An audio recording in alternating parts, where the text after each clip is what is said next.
order and stand for the Pledge of Allegiance.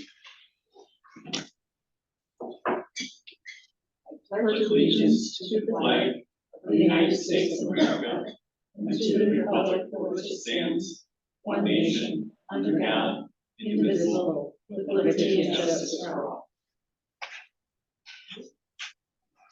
Roll call. Person Lee. Here. Here.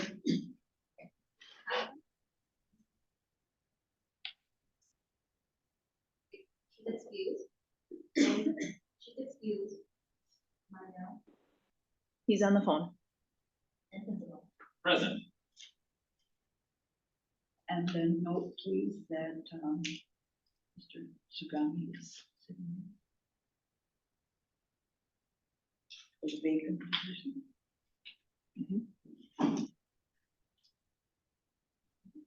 Approval of minutes from previous finance and HR meeting. What's your pleasure? Move to approve minutes as presented. Motion by Jim.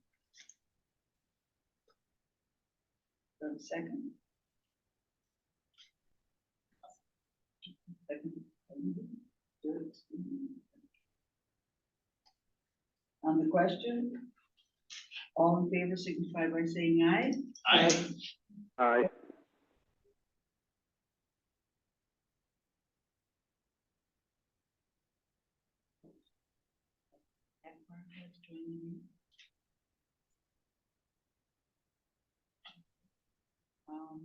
Public comments. Nothing. Trustee Pinsnell, do you just want to, do you want to ask the question about switching around the agenda? Would you like me to ask?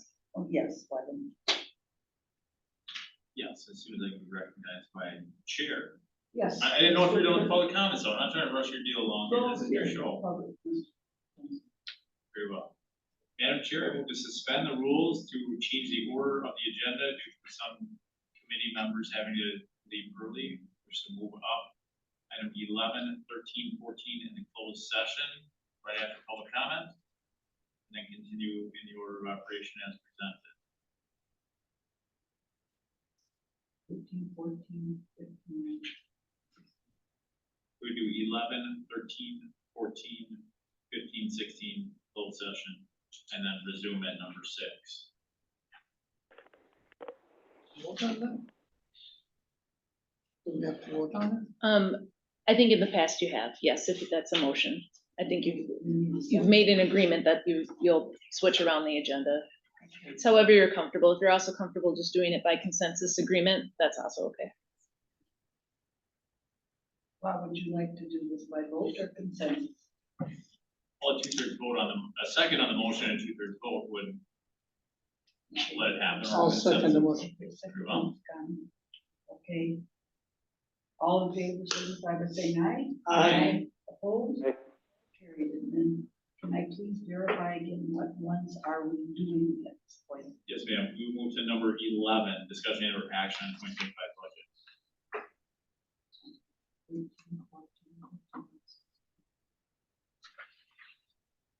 Okay, you just put me along if I'm going to the wrong direction. Okay. Item 6, July budget status report. 11. 11. Oh, okay. Thank you. Discussion and action on the 2025 budget. Pay plan adjustment, wage increases, merit and market reserve.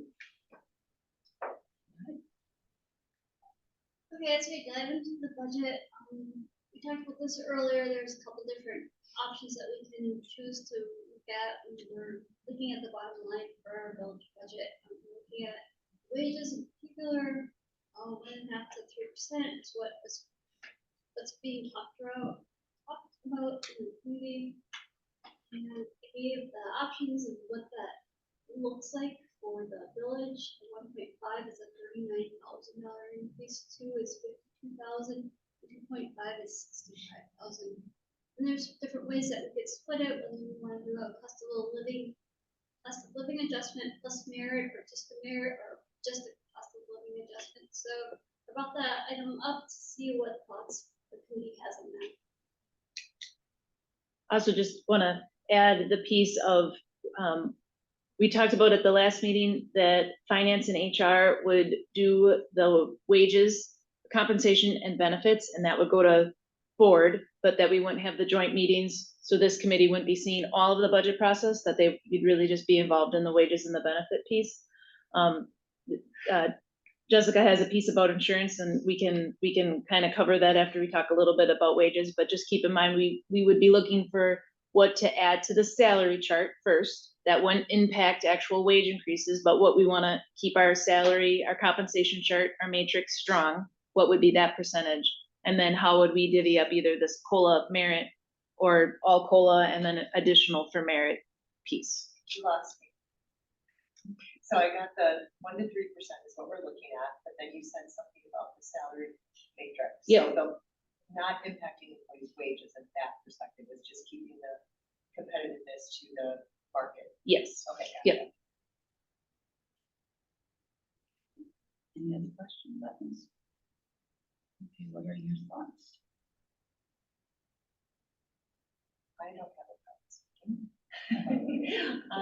I feel strongly about the merit increase, being able to apply the merit increases for employees based on their performance. I think that's where most businesses are at. I understand the cost of living, but then it can be very motivating for employees who are your star performers. Where this gives managers the opportunity to pay those star performers what they're worth. And so not everyone's getting the same increase.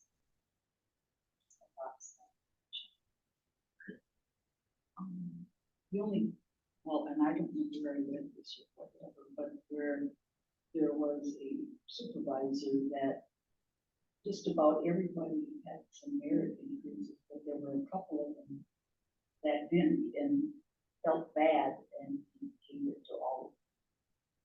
And it's up to the manager then, and I'm assuming that each manager would get their pool of money to divvy up amongst their staff. Is that how that would work? Last year, there was a dollar amount that was determined, and then that dollar amount was allocated across all staff. And I think we talked about this last time, is that in order for it to be objective, you would tie to their most recent performance review. So they'd have to score a certain percent or a certain amount to get a certain percentage.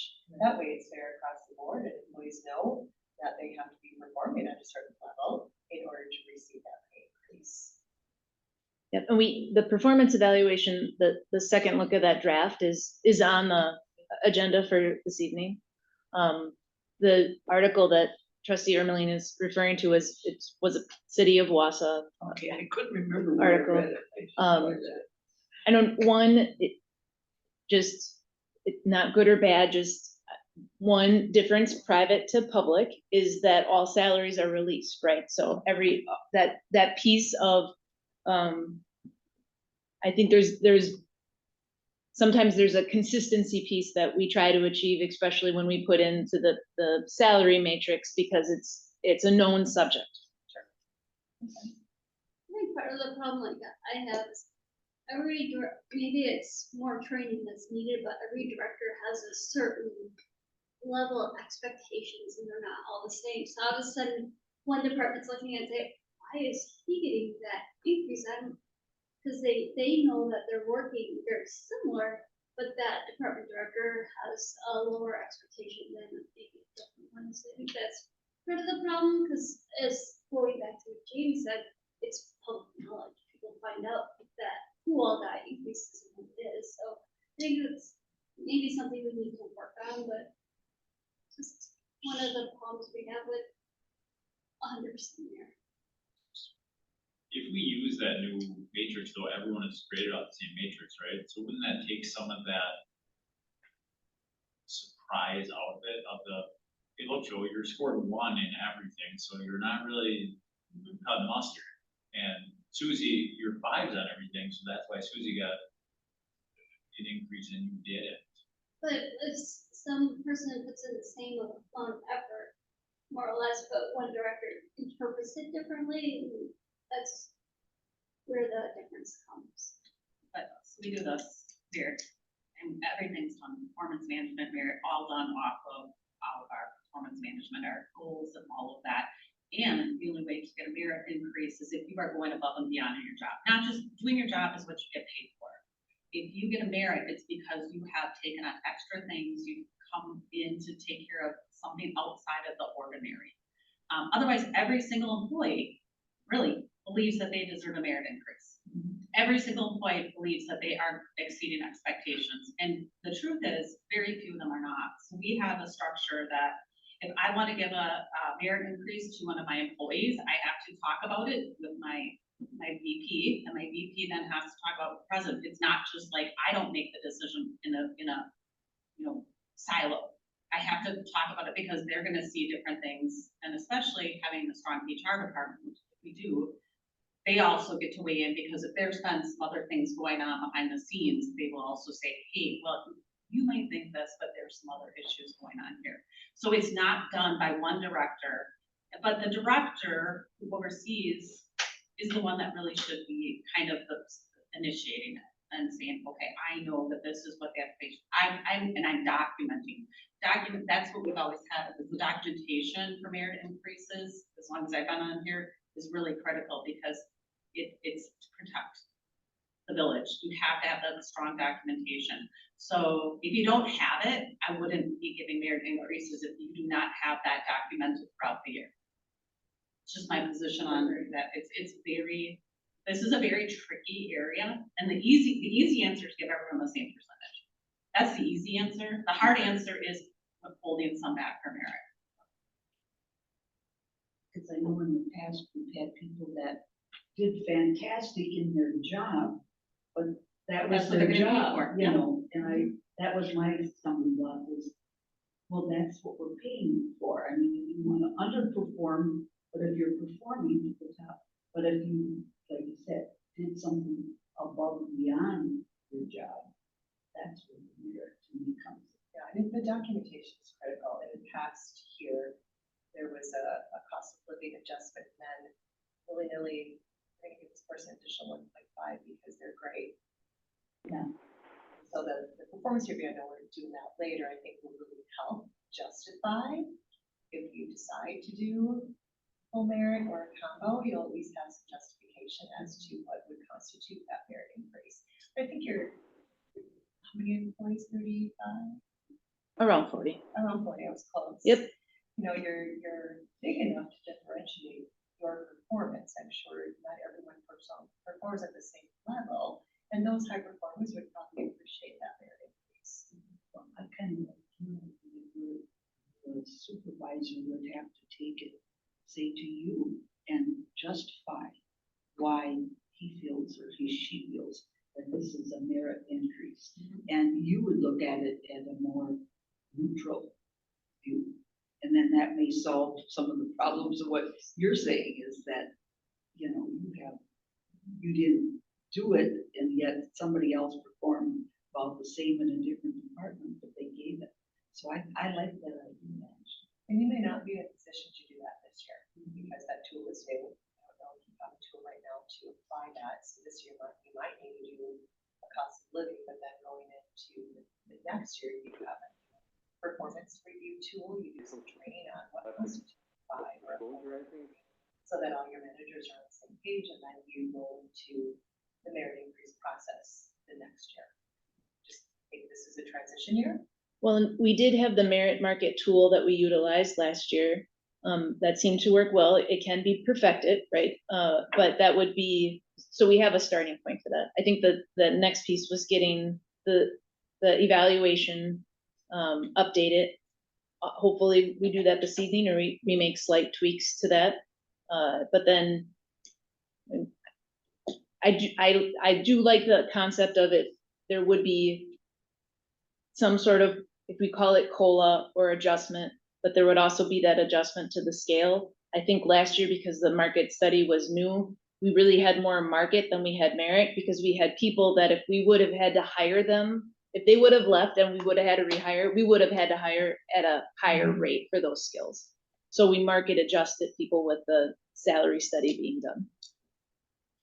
I report to the VP of HR, and she will challenge me on every merit increase. And I have to come in ready to really win her over. It's not like, oh yeah, that sounds great. No, I have to go in there and I have to be ready to defend why I feel, and I have to have evidence to do it. So that's really important. We do not give merit. So we do the scale, which if you're underperforming, you would get like the 1.5%. I'm just using this with in front of me, but 1.5%. If you're underperforming and you need improvement, satisfaction will get you the 2%. Exceeding expectations would get you the 2.5, and that's how it is. And it's all based on the performance management ranking system. So that's just how we do it. And it's been effective, it's been good, but I will tell you, every employee thinks we should be getting exceeds. I mean, I shouldn't say every, but there's some people that know they're like, not. But everyone who's doing satisfactory performance thinks they are exceeding expectations. And exceeding expectations is not just doing the work that you've been hired to do. That's how we approach it. I know there's a lot of scrutiny under public right now, under salaries and benefits for public employees, and it's gonna probably get even more so. So I think we're going into a reassessment on our, that's gonna be, so scrutiny is gonna increase here pretty quickly. At the tech, do you look at total compensation at all? What's that? Do you look at total compensation? Do you look at, like, so for example, our health insurance is going up. Yeah, Do we look at that when we're looking at wages, so we're looking, okay, this is the total compensation we can afford. Right. Yeah, we have to do that too. We were fortunate that we were able to find a lower cost health insurance plan that we were able to sub out this last year, which kept like our increase was minimal. But we went from SAS Administrative Services to now we're with Aspire's health plan. And we were able to get really great coverage and not huge increase, like very, very slight increase. So In the past, have you looked at total compensation and say, okay, we're looking at this health insurance increase, the rates for wages are gonna be a little bit less? yeah, oh yeah, that all has to play into it, otherwise we're going upside down. We're not allowed to necessarily pull out on mail that often, so we do have to have, we start with a budget. Mhm. And that's why merit increases are part of that budget, and which is kind of a separate, like it's kind of taken out of the equation, put in a separate pool. This is how much we have, and so that's why they kind of, things don't, just because I say I think this person deserves an increase, doesn't mean they're gonna get it.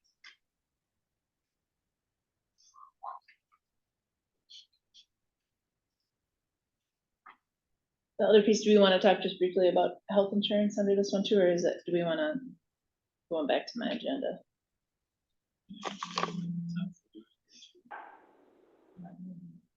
So we did meet with Cory for the health insurance, she said 10+% increase.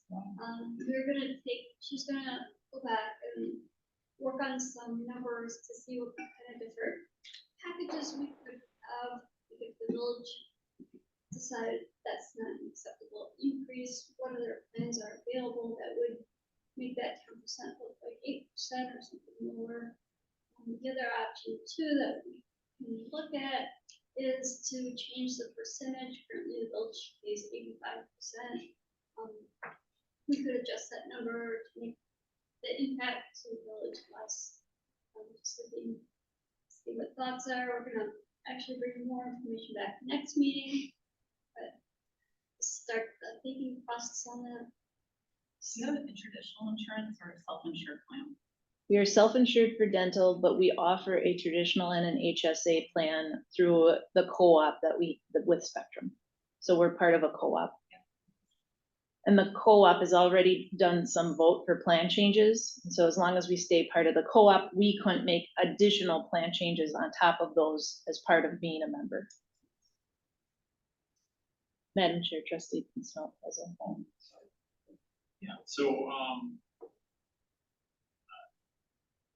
40 times 2,153, so it's like an $80,000 increase in health insurance, right?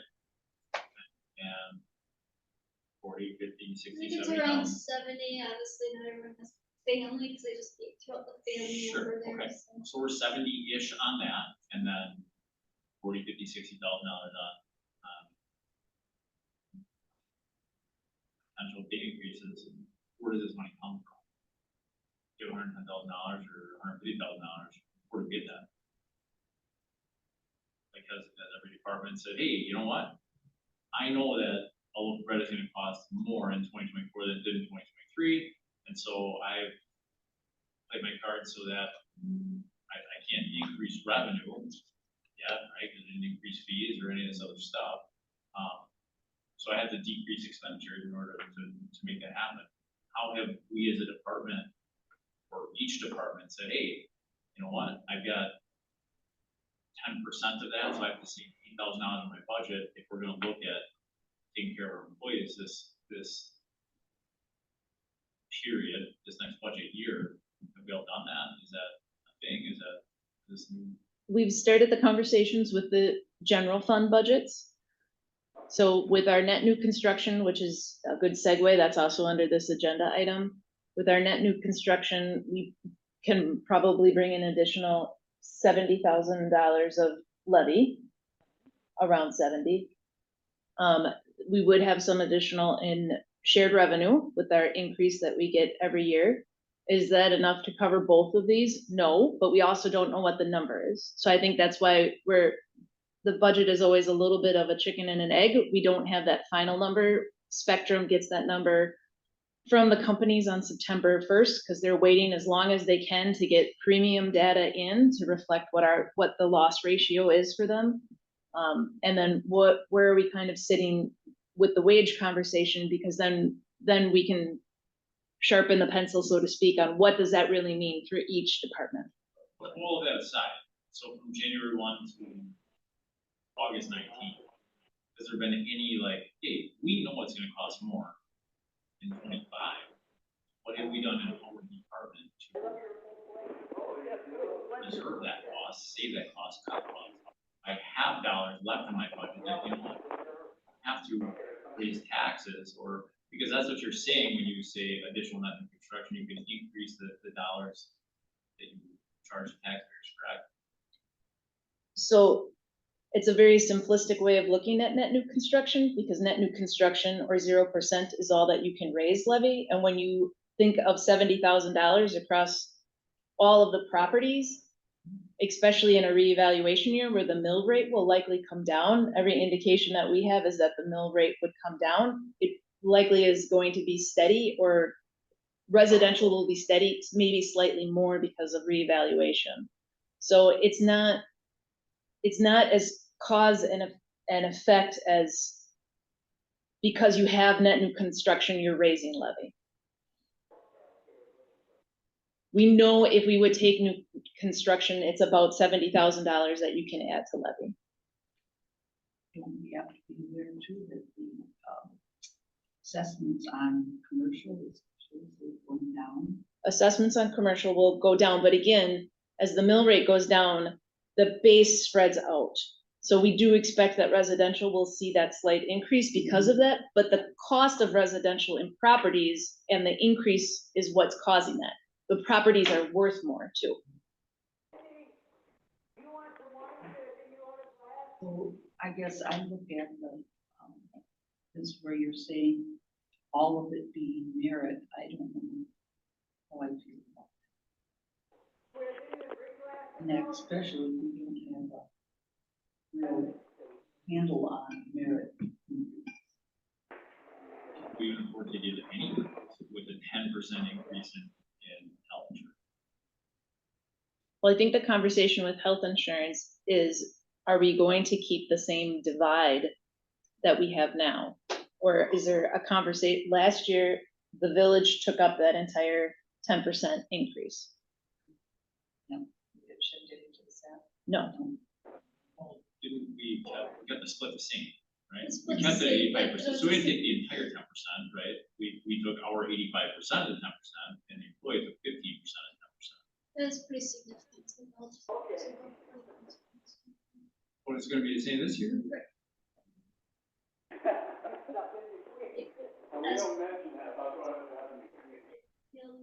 Change that. We can't continue moving forward these increases without at least sharing. Right now, see, Spectrum offers 6 different plans. Of those 6, the village only offers 2 to its employees. We're looking at adding a third this year, which is commercial clinic only. And then we'd be offering 3 out of the 6 plans. Or they offer more than that, might offer more than that, because they have three different traditional and 3 different HSA with different deductibles, which obviously with the different premiums. We only offer those 2. Within that selection, we can move around and lower the amount to both the village and the employee, or else we could just stick where we're at and just shift more to the employee. So that's something that I think we really need to start the discussions on. It is an impact to the employees, but right now, when you're talking about 10% increase, it doesn't hit the employees number.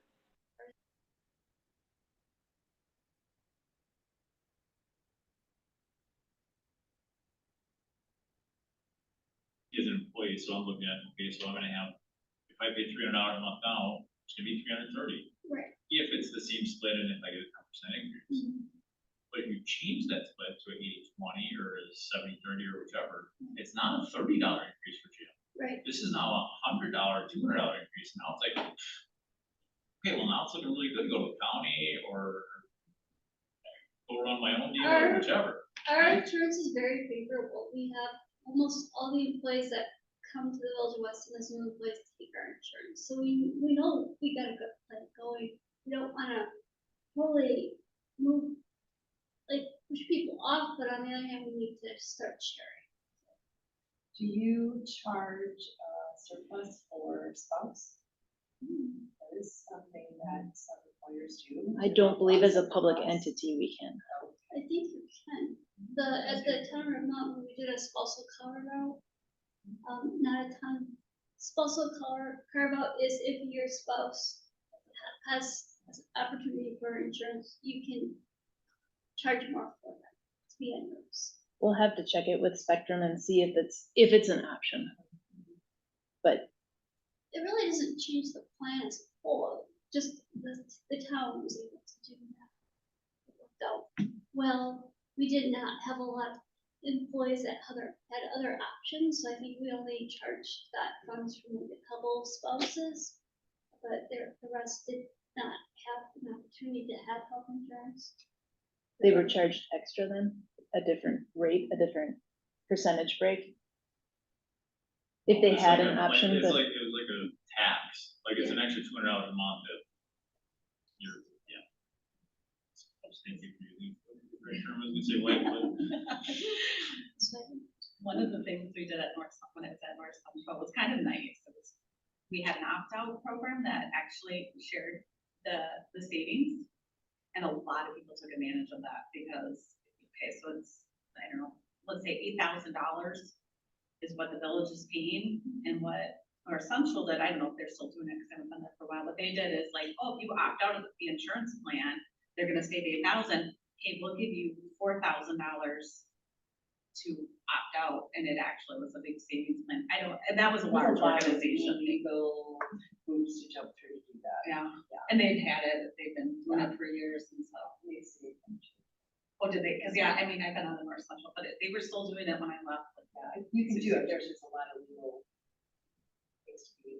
even with the spousal carve out now, Not necessarily spousal covered from my perspective, but if there's rules that I'm not aware of, which something might be, something that your broker should know that. but the payment in lieu of taking the insurance. That's the way, That- there's a lot of, there might be ways to do it. Okay. I don't know. You had to provide that you were able to be covered somewhere else.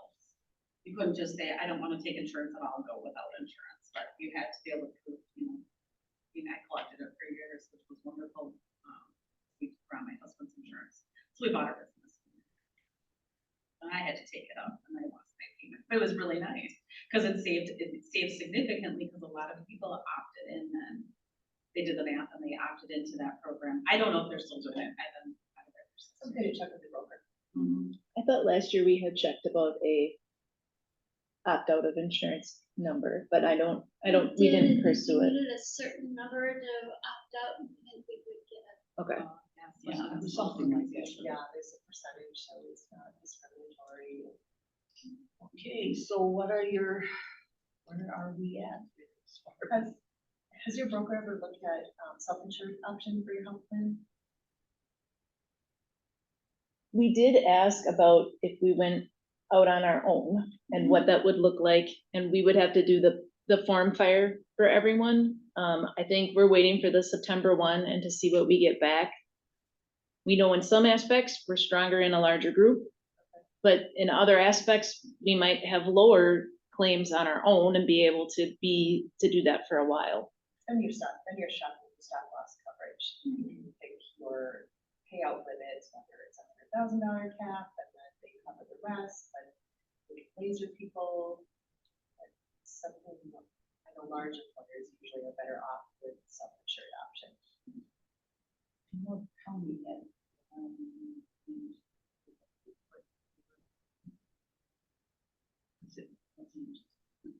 we had some They big did work ones. well. Yeah, if you have big claims, then you're Yeah, down in the water on those. depending on your stop loss coverage. So would it be helpful, a couple of things, one, I think we should probably come up with some kind of number, right? Like, Jessica could use this, hey, you know what, whether it's between the health insurance increase of $77,000 plus X number for raises or whichever, what is this number that we need to find magically somewhere, okay? And then two, I think it's helpful to talk to our employees, right? Let's ask all 40 of them, hey, we can't afford, but we're gonna somehow figure out $100,000. We're gonna do way better next year at planning this, but we're gonna somehow afford $100,000, whatever that number is, between health insurance and raises. So how would you like to see that, right? Would you like to see $1 an hour raise and your health insurance increase by X, or would you rather see, like, what does that look like? What works better for you? At the end of the day, it doesn't matter. It's still your compensation, your benefits package, right? So insurance costs more in 24 than it did in 23. It doesn't matter where you go. It costs more for everything this year than it did last year. So it's not a secret that insurance costs more and that wages cost more. So whether it's I want to see it on my paycheck or I want to see it when I go to see the doctor, like, it's there, it's a part of it. What do our employees value? What would they prefer to see?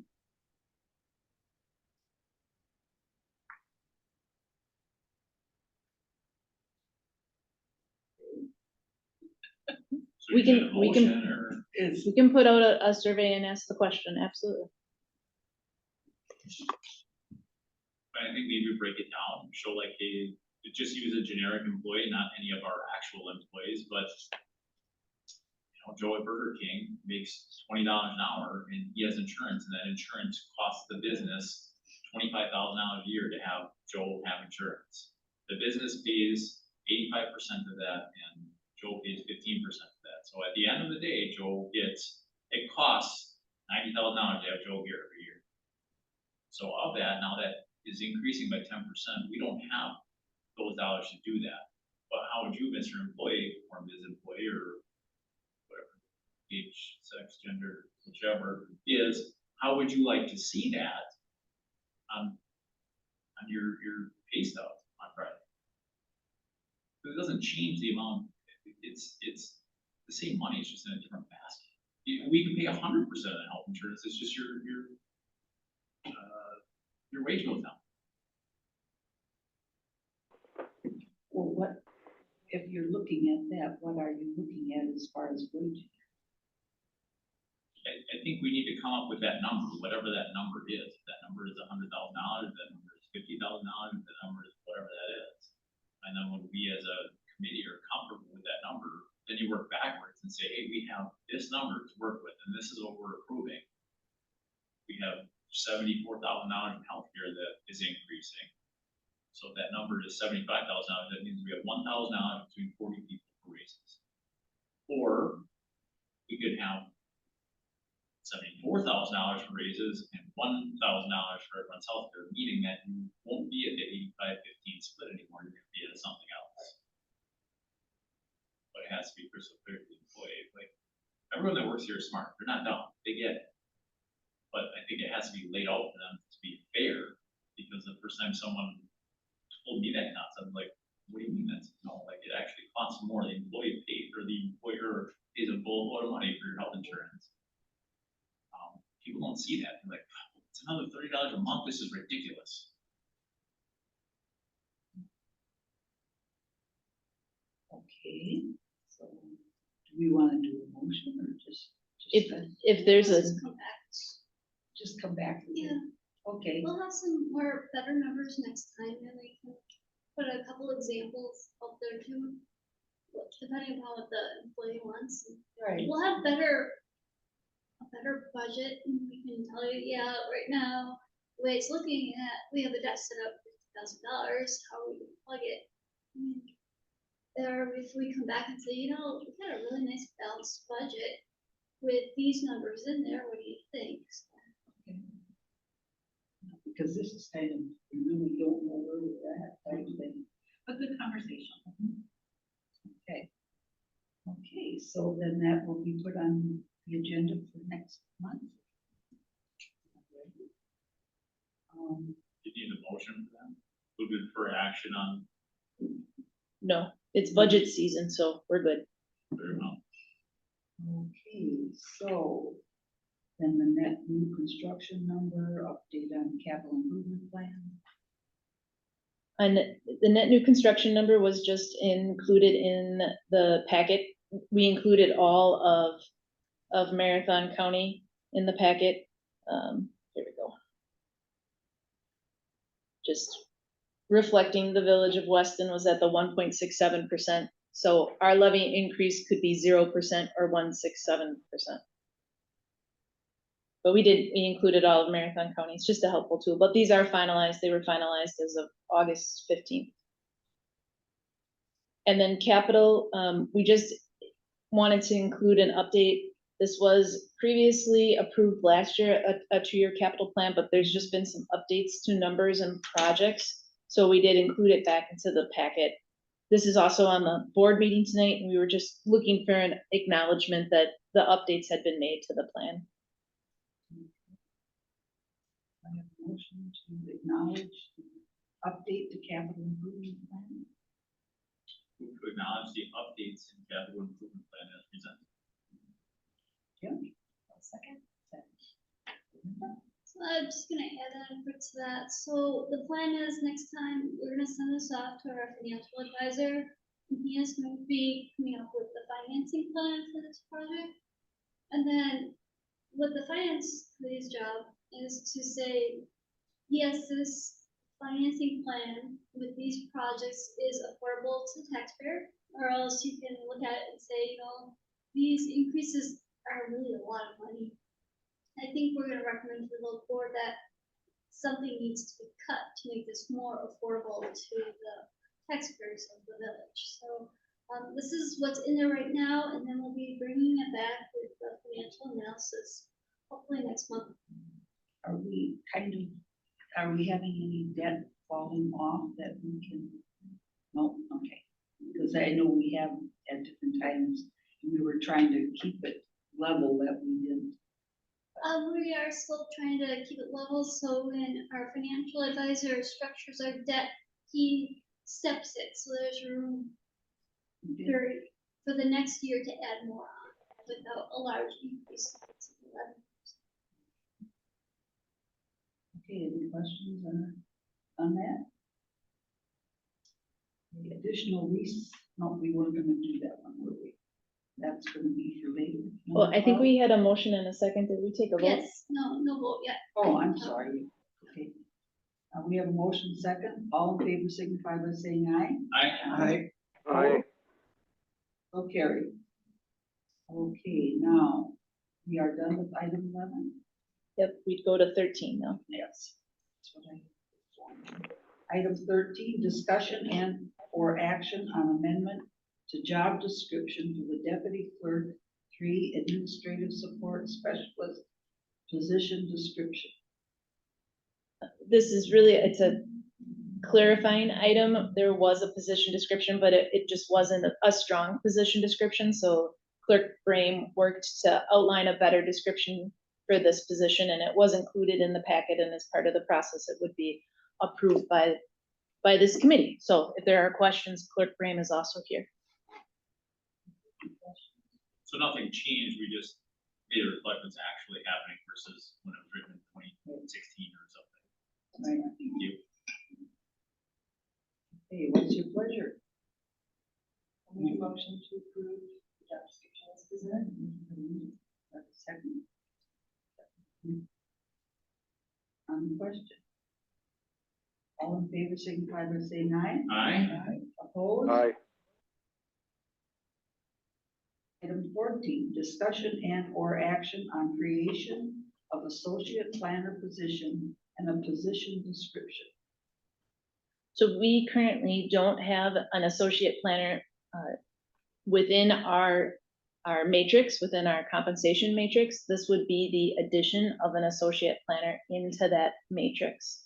There was a RFC from Jennifer in the packet that just outlined what we do have now is an assistant planner, but we'd like to have the flexibility to have both assistant or associate as the position grows or as we're recruiting on who we are getting for applicants for positions. There is a reclass later on the agenda, but first we would need to create that within our salary matrix. Any questions? Yes, Joe. So before we just had, go back for that one, yeah, so we just had a planner 1, planner 2, and a director, is that correct? No, that actually is just an example of how the progression works through the planning profession. So have we all, has the Village of Weston always had an associate planner? We have had a assistant planner in the matrix. We have not had an associate planner. So we have planning technician, assistant planner, senior planner, and director. No, we don't have to. Do we have associate planner We're asking you to create an associate planner and senior? position. I will bring back this. Basically, to explain a little bit more, a lot of this stuff is based off of education and experience. So if you look at any of the planning jobs that are out there, a planning technician tends to be someone who either just has a high school degree and maybe some experience, or they may have a technical degree and some experience. Even some of the assistant planners tend to be, they can have just a technical degree. They don't necessarily have to have a 4-year degree. A lot of it is based off the experience. So in the case of an associate planner, they would have more experience. The job description is very similar, but there was the first 2 are a little bit different. They tend to have more experience, so they're doing higher level of work, and that work is not necessarily looked at after by the director all the time. They do a lot of stuff on their own. So this is just kind of, we've never had these, and they've always been something that I would like to put in, just because we've had problems in the past recruiting, just based off of the experience in education. Do we have the assistant planner position just in the matrix? Yes. Okay. So like in the case of this time, it was, we pretty much, the matrix, I guess we can explain it later too, but we're asking for this to be kind of one step up on that. And I have the matrix just a little bit. So Yeah, I put the matrix Yep. in there so you can kind of see. So it would be at K. Right now, the assistant planner is at J. So if you're. There's overlap on some of the minimum and maximums. So at some point, your assistant planner gets. The goal is to, in order to keep people here, is that they move into. Okay, that I they mean, can. When I was at Marathon County, I started out as an assistant planner. I became a planner 1. Then they created a planner 2 position, and then I jumped over it. And that was in a 5-year period. Yeah, I was just sitting and thinking, you had this position, at least there was somewhere for the assistant planner to look forward to. Yeah, I've always meaning all the way back to Emily to have that, so that there was a progression to where to keep people in the experience. Because someday I'm gonna need somebody to jump in and replace stuff. What's your pleasure?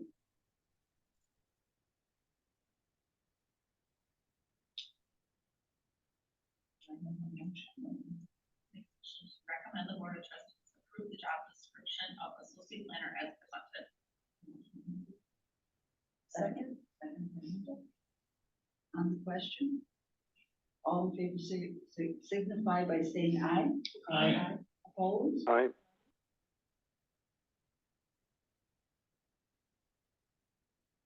And they aren't gonna be talking about the fee schedule, or do I keep going here? Just because it's 5:16, if we wouldn't mind moving into the closed session, because I know that we have a hard cutoff for Linda has Right, another right. meeting. Move to go to closed session pursuant to 1985, paragraph 1, parent C, to consider employment, promotion, compensation, performance evaluation data of any public employee over which the governmental body has jurisdiction or exercises responsibility to wit, the classification and review procedure from public works maintainer to public works operator, and the reclassification and review procedure from assistant planner to associate planner. Second. Roll call.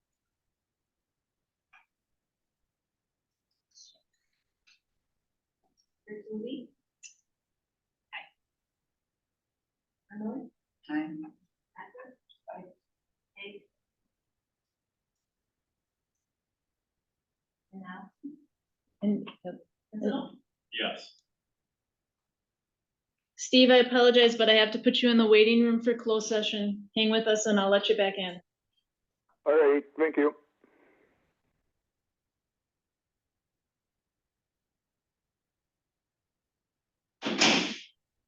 We are now in full action on closed session items. Reclassification review procedure from public works maintainer to public works operator. What is your pleasure?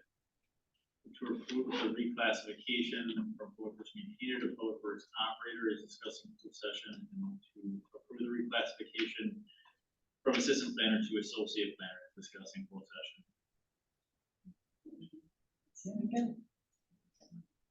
On the question? All in favor, signify by saying aye. Aye. Opposed? Aye. So carried. Okay, we made it through that. We actually have 5 minutes to spare. Okay. So then where did we leave off here? Why don't we just go back up to 6? We'll start back Alright. at the top. Yeah, Well, what about the second one? Reclassification review. we did that. He did both of them. Yep. Okay, One shot, one kill, Shane. all right. Okay. All right, items, we're going back up to item 6, July budget status report. Move to acknowledge the budget status report is presented. Again. On the question, all in favor signify by saying aye. Aye. Aye. Opposed, so carried. TIF 1 and TIF 2 detail reports for July. Move to acknowledge the 1-2 detailed reports as presented.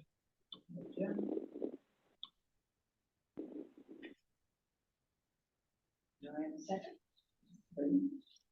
On the question, all in favor signify by saying aye. Aye. Opposed? Aye. Legal detail for July. Acknowledge legal detail as presented. By Jim. Do I have a second? Second. Second. By Jane.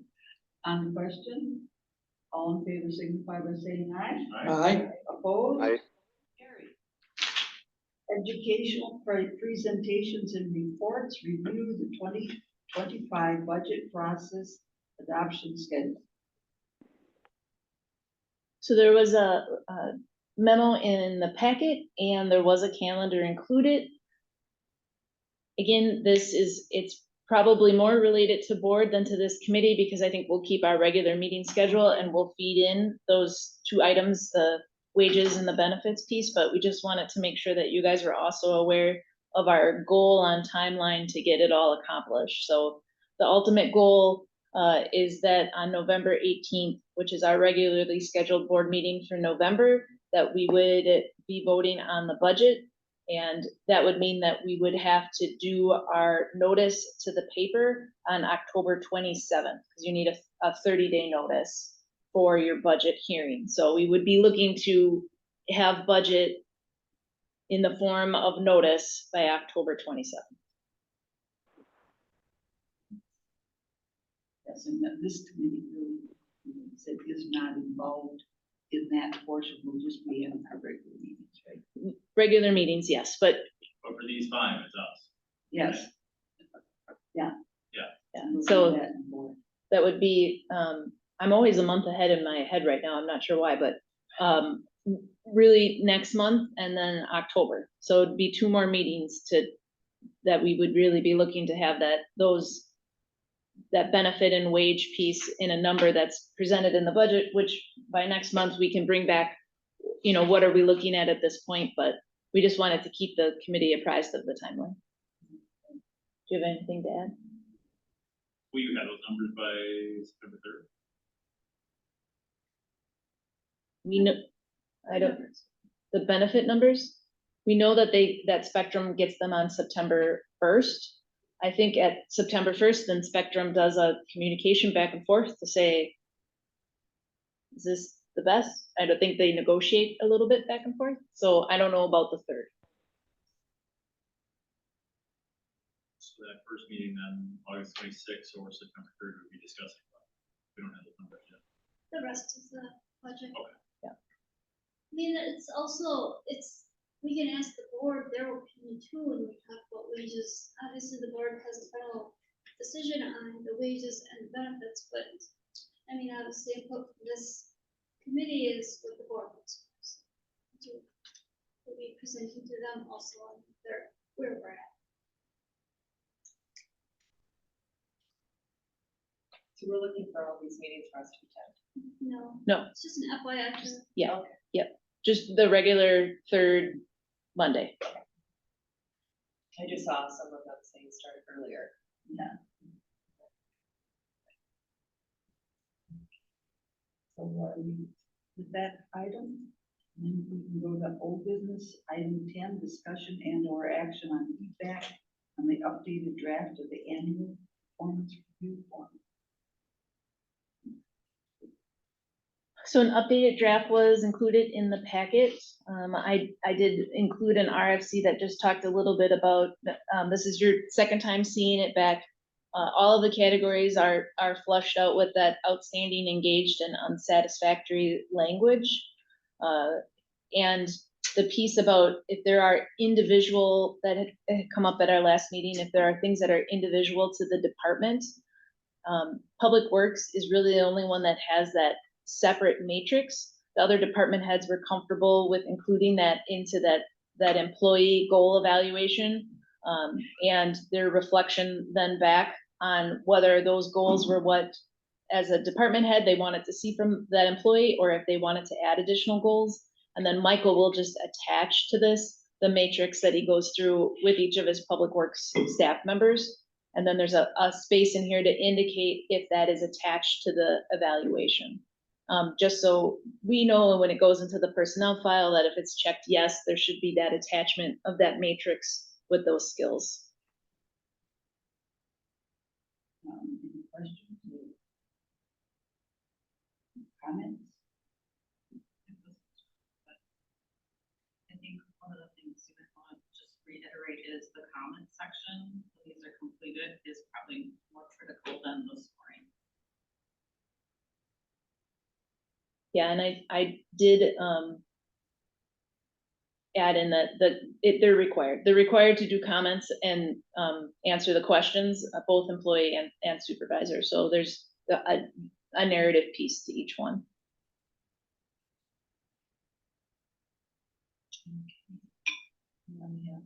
Any other questions or comments? Okay, do I have a motion? There's no more. No, there would be a motion that I would need Oh, I them was to gonna say accept it, it's yeah. on the- Yeah.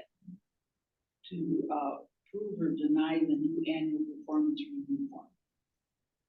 We'll move to approve the annual performance review. On the question. Second. By Jim. On the question, all in favor signify by saying aye. Aye. Aye. That was item 10.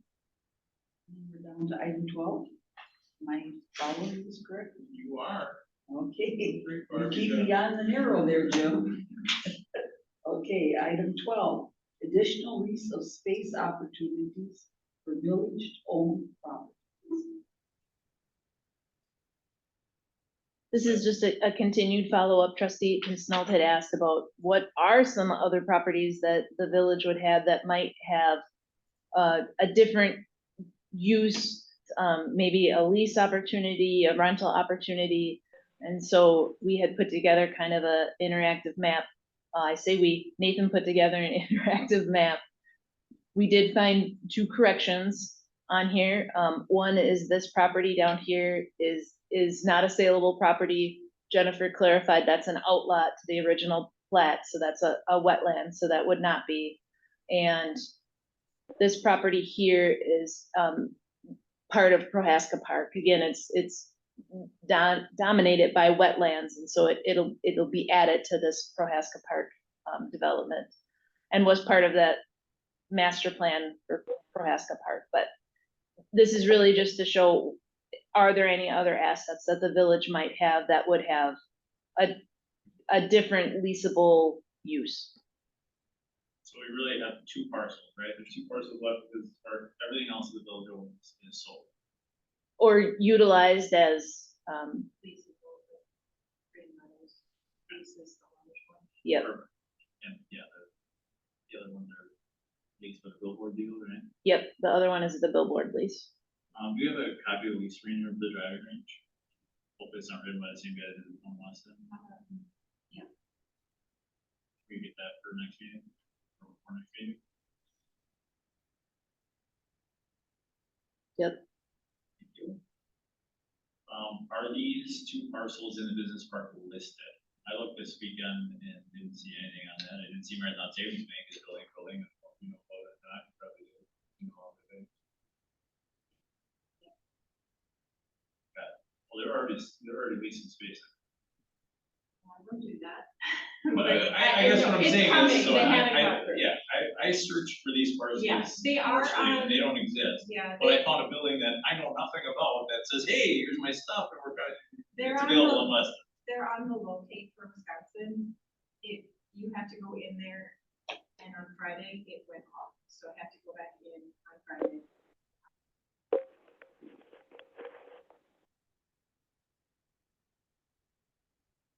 State of Wisconsin a number of years ago put out this locate in Wisconsin, so it's kind of like an MLS for. Would there be an advantage to actually utilizing a realtor to try and sell or There market or? used to be signs out there, I don't know if they ever got put back after the. We would have to ask, but I'm sure if they aren't there, John would be, he could Yeah, put them there's back a up. sign. There used to be one on, well, there was one on the highway, but that came down after Tommy Ducks purchased the property, and then there was one on the other corner, but I think we had to move it because of the pond that's there now, so I'm thinking they just didn't. We get calls on it. I send, really the only one that's worth anything to anyone for manufacturing is that big yellow one. And I have to talk to Michael because part of it, it's no longer the acreage that it says, because they're doing one portion of it now. Long Lake. Yeah. We have to name things to keep track. Okay, anything else on that? I gotta stop where I am. Yeah. Okay, there's no action required on this one. Yeah, what about the space of the boardroom? You done anything with that? That one we still have to make, in my mind, we would make some sort of marketing sheet that would say the square footage and potential uses and put it out there for if people would be interested to see what we would get back. I don't have that done yet, but we can, if that's of interest, we can continue to pursue that. Yeah, you want action, or you want a motion to do that, or just informal direction? What's the I mean, I feel like it's been here, we're almost 3 years vacant, and Jessica's struggling, she doesn't have enough money in her checkbook to pay bills. So if we put more money in Jessica's checkbook, she might be a little bit happier on Monday afternoon. Well, I guess I'd like to hear more about, I know the police department has a lot of stuff in there yet. On their Above us? side, Oh, but, No, He means no, I Okay. mean, with the safety building, I'm Well, sorry. that's totally different, but Yeah. yes, that also, and I think that's, is that even on here? It's not on here for discussion, but I guess it would be an additional lease space opportunities. And that was my intent of the town of Weston. I think it's a little misleading how it's written on there that they lease 158 square feet. They have a lot of common area, they have access to the boardroom, and it's not just a limited thing, like, you're not gonna get what they have for leasing 158 square foot something somewhere. Cause if we told them to handle it tomorrow, which we can't, but, you wouldn't get that for $158, or 158 square feet for the $4,700 a year, you just won't get that, with all the utilities and all that, everything. But yes, that absolutely is another huge, we need to make work for us, and another asset needs to get put. Yeah, that's what I was The saying. EMPD Yeah, side of yeah. it, we probably can't do anything with until that's all shook out. And I think Safer needs to maybe expand it in some of the area, because they've got some transitional housing or something. I know they're There's doing maybe a it. third of that building that used to be the courthouse and or still is in Mount Weston, that is significantly underutilized. And that is a liability, not an asset. If you put more dollars in a checkbook for Jessica to do her thing, it would be significantly beneficial. Well, you see, I read your letter said to ask town of Weston to vacate the property. I wouldn't do that. I was asked to negotiate with them, see if we can improve the lease and get more for it. I think that's a better way, because sometimes it is difficult to fill up the vacant space. Because people are understanding that to jump in and get inside the building. Okay, so my take on that, Husheng, I appreciate what you're saying, is right now they're utilizing, let's just say it's 158 square feet. But they have that whole area. We can't lease out the rest of it, right? Because they kind of have that whole thing dialed. It's not no one else can utilize it. We can't make that whole 3,000 square feet work. But that's Can't why you put the other negotiate with them. 2,000, I understand that, Husheng, but I'm gonna do the same thing in the board meeting and ask to terminate the lease, because that's the correct way to get out of that contract. And at the same time, in the same breath, say, we're gonna terminate the current lease and direct staff to move forward with negotiating with the town on a new lease. We don't wanna just kick you out, but we can't continue in the same lease, and if we don't act on it now, it automatically renews, because someone was a genius and signed this up. Okay, Yeah, so just like the cable company, automatically you can't get out of that contract, same thing, we're in a cable contract. You know, every lease has a grace period. You gotta give your tenant 60 days or 4 months or 6 months. How about notice. 18 months? Or 18 months. That's what we would be giving if we give notice today. Right, We have you 18 have months, to. and I think that's more than fair. But also you gotta consider, we have other business we do with them, which is important to us. So, Husheng, what about this idea? What if they left that building? We're sitting in a beautiful boardroom. You think they can hold their meetings here? As long as it's not 6 o'clock on a Monday night, I bet you this room is empty. This room gets utilized 2% of the time that it's here. We spent a pile of money. That's wrong. Well, I would love to see the town in here, because they meet on Tuesdays anyways, don't they? And oh, by the way, if they only need 158 square feet, I'm pretty sure we could get with, there's a pile of offices here. That's like one office, it's a 10 by 15 office. We have one office that the village, or that the town could lease from us for $4,700 a year, just like they do now. And now we have that entire building that's vacated that we could lease to someone else and make money. Yes, but remember, they also have to have voting. And we've expressed to the town that that voting location cannot be here. We cannot, it is too confusing to hold both elections in this Right. space. But that's a totally separate issue. They can vote somewhere, they can vote at the elementary school, can they not?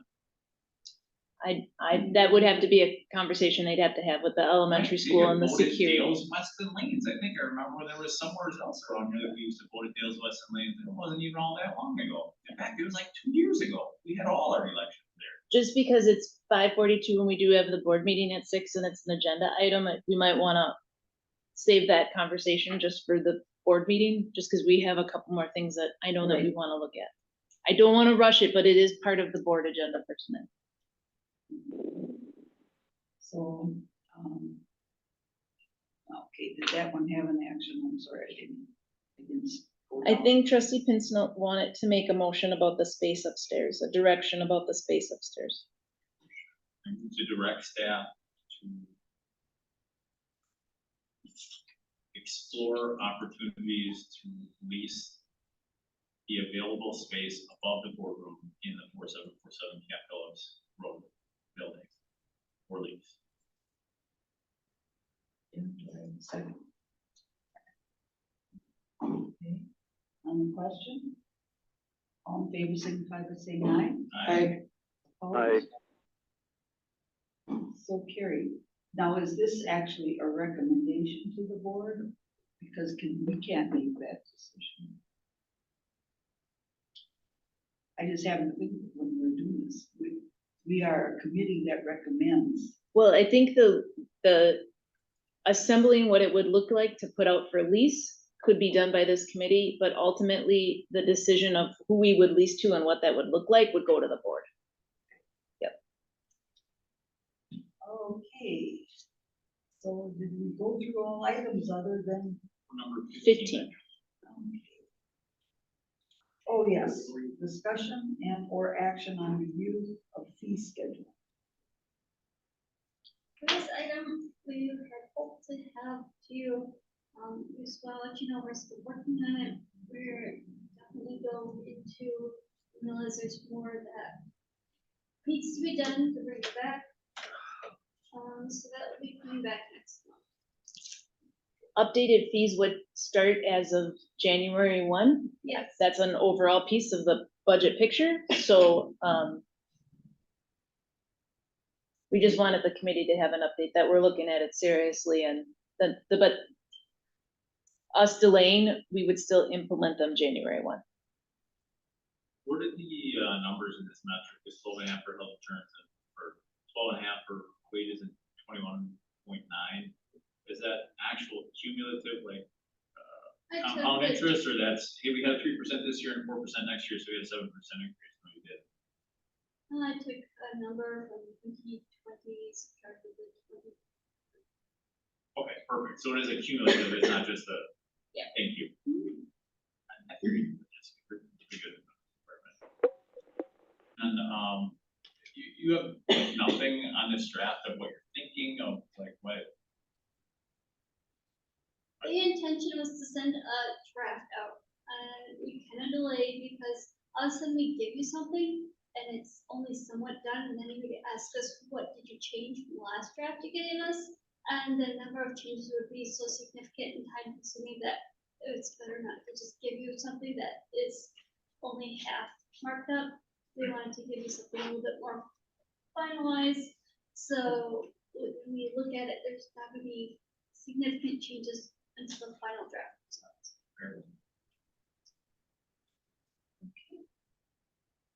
So then there's really no action on that one. And then I'm looking at item 16. Discussion and action on RFP to go debt issuance for street maintenance. We didn't do that one, did we? No, so this is what I'm bringing forward because of the delay in the referendum for EMS and fire. We need to get some money to fund our operations. So what we're looking at is borrowing for street maintenance. In order for it to qualify as GO to put on our levy limit worksheet and allow us to increase our levy to cover these funds, we need to have a GO note issued that is a day over 1 year. So it has to be 366 days, right? But we also need it to be flexible. State statutes require you to have it a year and a day to qualify for GO to put on your levy limit worksheet. What we're gonna do is put it on our levy limit worksheet and then pay it off like 3-4 months after we issue the debt, which is allowable, kind of like a gap in the law. It's allowable for us to do, which would have the minimal cost to us. We don't want to keep it outstanding for a full year and then pay out. So we're looking to issue debt at a bank for 366 days, but we're gonna pay it off, stay within 3 months. Not a lot of benefits to banks if we do it that way, because obviously interest rates for just 3-4 months is not significant. So I'm a little hesitant putting an RFC out there because the banks put it in a ton of work to be competitive and write up the sheet for us to consider them for issuing debt. So what I'm asking you is, can I work with Intercity, who has beat everybody else out for the last few months, so you know they're gonna be competitive, to go to them and see if they will work with us for this debt around $300,000, and then we'll issue it and then we pay it off shortly after. Long story short, do you have any questions? I tried to explain it, but it was No, pretty but boring. the inner city has always been pretty fair. Their city has always been super competitive for our interim financing for the building. They had 0.87%. Obviously, we're not going to get anything like that right now, but they blew everyone else out of the water, and we have such a really good working relationship with them. That's where our checking is. So it's very easy to transfer money out without having to go to another bank. And we've already developed that relationship, so.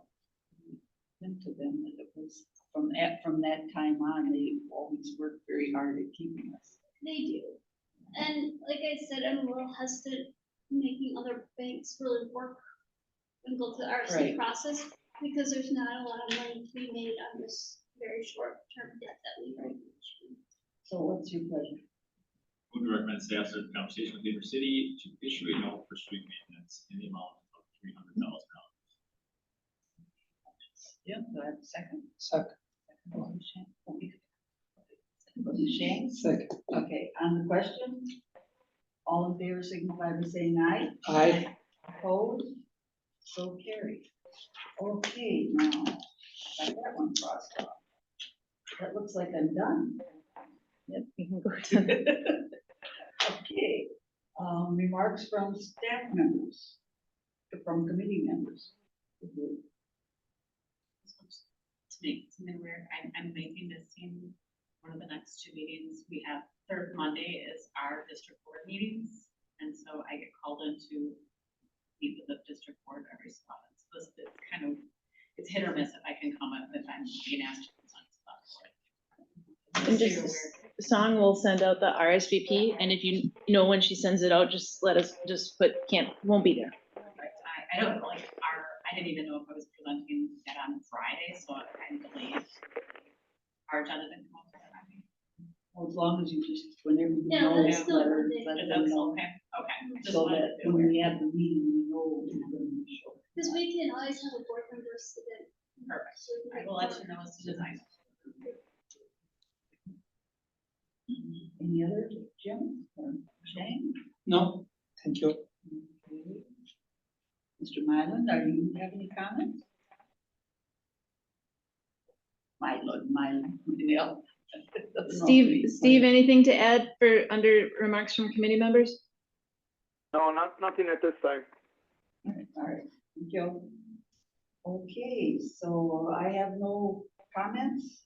Any future items? I think we discussed those already. Okay, and the next meeting is September 16th at 4:30. Motion to adjourn. Would you adjourn? Motion by Jim. Second by Shane. All in favor, signify by saying aye. Aye. Opposed, so carried.